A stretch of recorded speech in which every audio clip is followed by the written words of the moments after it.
In our last lecture, we talked a lot about electric charge, so now it's time to involve some math. As it turns out, electric charge and math are a match made in heaven. First, let's do a little bit of review before we get into the details.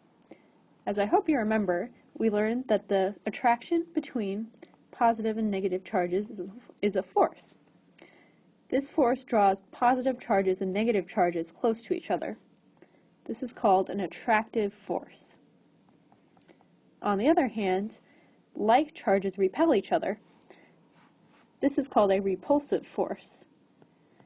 This tends to push positive charges away from other positive charges, and likewise negative charges away from other negative charges. So how can we put a number to this force? Well, first we have to put a number to charge. This is where the Coulomb comes in. The Coulomb is a unit of charge. Usually it's written like this, 1 Coulomb. As it turns out, a Coulomb is rather large. This is the amount of charge on a single electron. Of course, this would be negative for an electron or a single proton. You should notice that the charge on an electron or a proton is the same, only the signs are different. 1.609 times 10 to the negative 19th coulombs.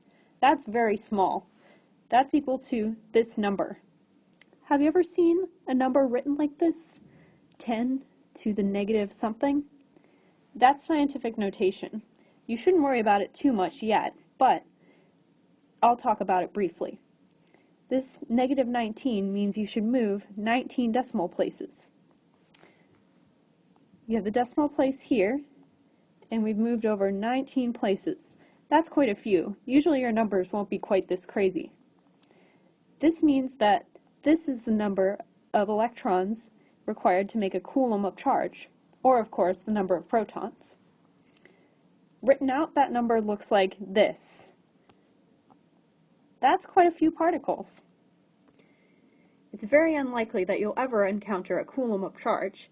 If you did, you'd probably be in a lot of danger. It would be exerting a lot of force. So let's talk about that force. How do we quantify it?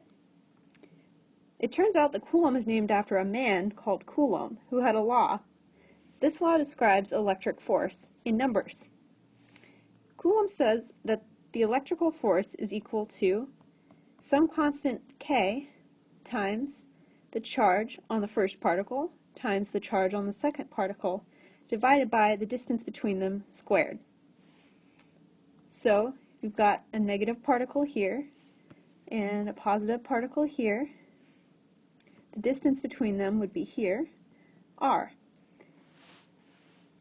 We'll talk a little bit more about this constant K in a minute.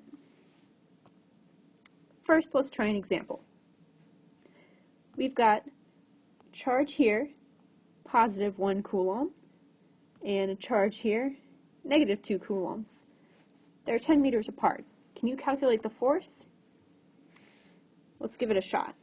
We've got some constant K, we'll worry about that in a minute, times the first charge, so times plus 1 Coulomb, and the second charge, which is negative 2 coulombs, divided by the distance between them, which is 10 meters squared.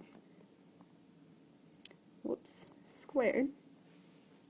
So we've got negative 2K over 100.